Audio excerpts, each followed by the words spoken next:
کربلا کی جنگ، اور کہا جنگ نہیں ہوئی، ظلم ہوا۔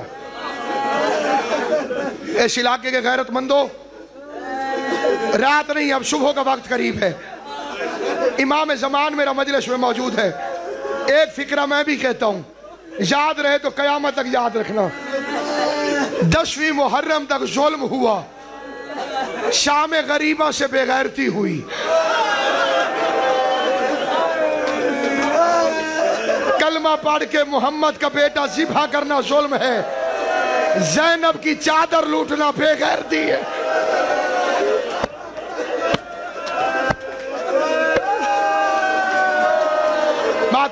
ماتم کر لے، نہیں پتا، ماتم کر کے آجا میرا بھائی، بسم اللہ، بیٹھ جا میرا بھائی، بیٹھ جا۔ شادی والے گھر میں اچھی بری جگہ ڈھونڈتے ہیں، میت والے گھر میں جگہ دیکھ کر نہیں بیٹھتے۔ علی کے بیٹے کی شادی نہیں، غربت بڑھ رہا ہوں حسین کی، جس جگہ ملے وہیں بیٹھ جایا کرو رونے کے لیے۔ عزاداران امام مظلوم، اس غریب پر سلام، قتل کے بعد جس کی لاش کو لوٹ لیا گیا، بکر بن وائل نالین لوٹ کے گیا، سہل بن حلف ملون نے عبا لوٹ لی، اسحاق ابن اشعث نے قبا لوٹ لی، محمد ابن اشعث قمیض لوٹنے لگا، کٹی ہوئی گردن سے آواز آئی، حیا کر، کل میری لاش میں میری بہنوں نے آنا ہے۔ بے غیرت نے حیا نہیں کی، غریب کی قمیض لوٹ کے لے گیا۔ اللہ لعنت کرے بجدل ابن سلیم پر، یہ وہ بے غیرت ہے جس نے حسین کے ساتھ ایسا ظلم کیا۔ تیرا چوتھا امام ہر نماز کے قنوت میں اس بے غیرت کا نام لے کر اس پر لعنت بھیجتا تھا، جس کا پتھر کا دل نہیں۔ مجھ سے پوچھ اس نے کیا کیا؟ یہ حسین کی انگوٹھی لوٹ کر گیا۔ جو عزادار بیٹھے ان سے پوچھ، صرف انگوٹھی لے کر گیا، 3 دفعہ اتارنے کی کوشش کی، ہاتھ میں اتنے زخم تھے، غریب کی انگوٹھی نہیں اتری، اس نے پھر اتاری، نہیں اتری، پھر اتاری، نہیں اتری۔ سید معاف کرنا، یہ کتے کا بچہ 2 پتھر اٹھا کے لے آیا، ایک پتھر پر حسین کا ہاتھ رکھا، خنجر کو نکال کے حسین کی انگلی پہ رکھا، دوسرے پتھر سے ایسا وار کیا، انگلی ماتم کر کے انگلی بھی لے گیا، انگوٹھی بھی لے گیا، اور زینب لاش میں پوچھتی رہی، تیری 5ویں انگلی کہاں ہے؟ تیری انگوٹھی کہاں ہے؟ تیرا لباس کہاں ہے؟ تیرا سر کہاں ہے؟ حسین نے ایک جواب دیا، این الرداء کہ یا اختی۔ جزاک اللہ، جزاک اللہ، جزاک اللہ۔ 1 منٹ اور۔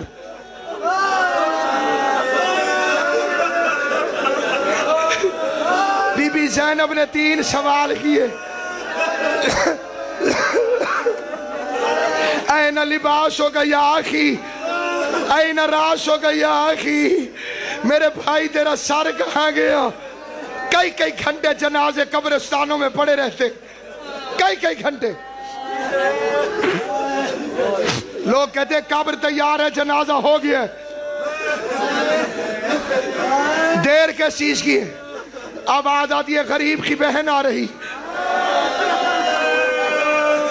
علی کی عزت کی قسم، کوئی گھر میت سے دور نہیں، جب بہن آتی ہے اسے بتانا نہیں پڑتا میں اس کی بہن ہوں، اسے اتنی اونچی آواز میں رونے کی اجازت ہوتی ہے۔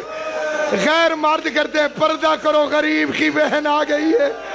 رات کے اس وقت اس لیے بیٹھ کے ماتم کر کے رو رہے ہیں، زینب نے کہیں سے آنا نہیں تھا، 70 قدم پہ زینب کھڑی تھی، کتے کے بچے کے ہاتھ حسین کی زلفوں میں تھے، قرآن اٹھا کے زینب رو رو کے کہتی تھی، نہ مار، میری ماں نے چکیاں 20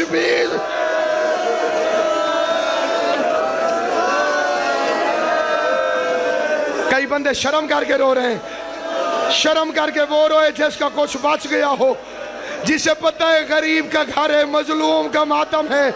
عزاداران امام مظلوم، ایک بے غیرت ہے جس کا نام ہے مالک ابن بشر، مجھے بھائی نے حکم دیا ہے تعمیل کر کے چھوڑ رہا ہوں، مالک ابن بشر جس نے حسین کا امامہ لوٹا۔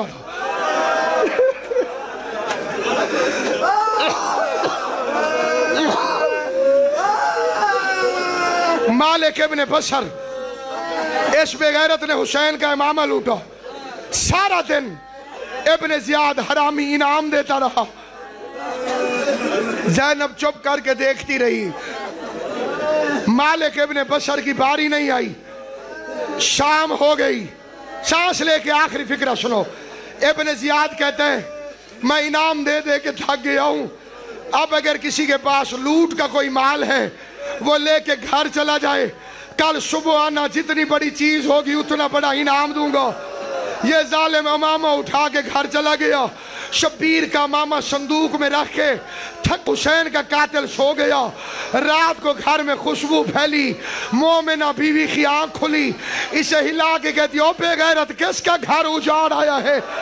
ये हरामी सोते सोते से अब तक रोना नहीं आया, मेरी तरफ देखे। आवाज आई किसका घर उजाड़ आया है? ये कमीना सोए सोए कहते बागी था।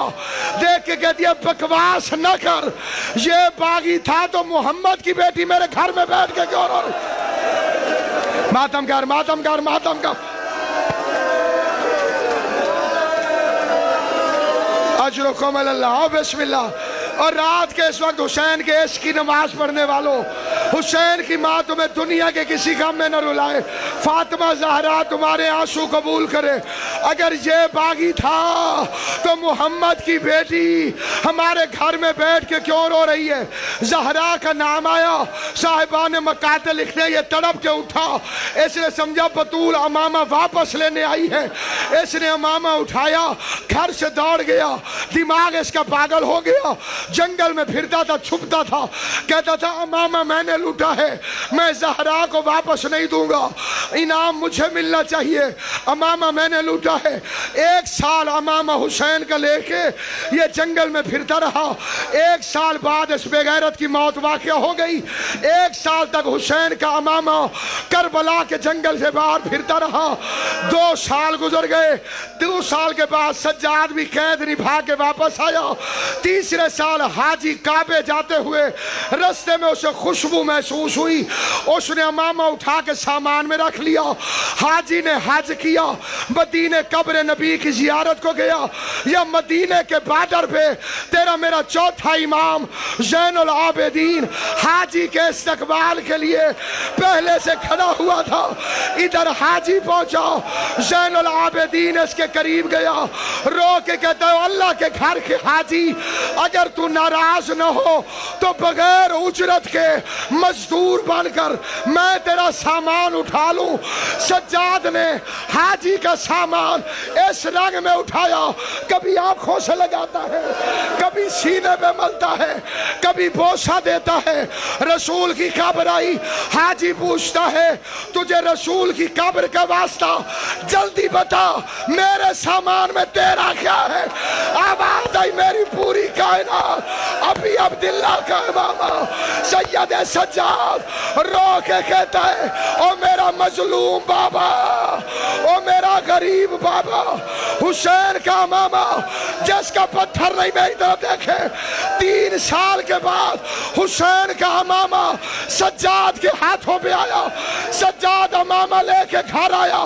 किसी बीबी ने मुसल्ला छोड़ा, असगर की माँ ने धूप छोड़ी, ज़ैनब भाई के इमामे के पास आई, हुसैन के इमामे को खोला, तीरों के सुराख, खून से भरा हुआ इमामा, तलवारों से फटा हुआ इमामा। ज़ैनब ने इमामा उठाया, रसूल की कब्र पे गई, इमामे को खोल के कब्र मोहम्मद पे रखा, कब्र में से जलाया, रसूल कब्र से बाहर आया। आवाज आई ज़ैनब उठा ले, मुझसे बर्दाश्त नहीं होता।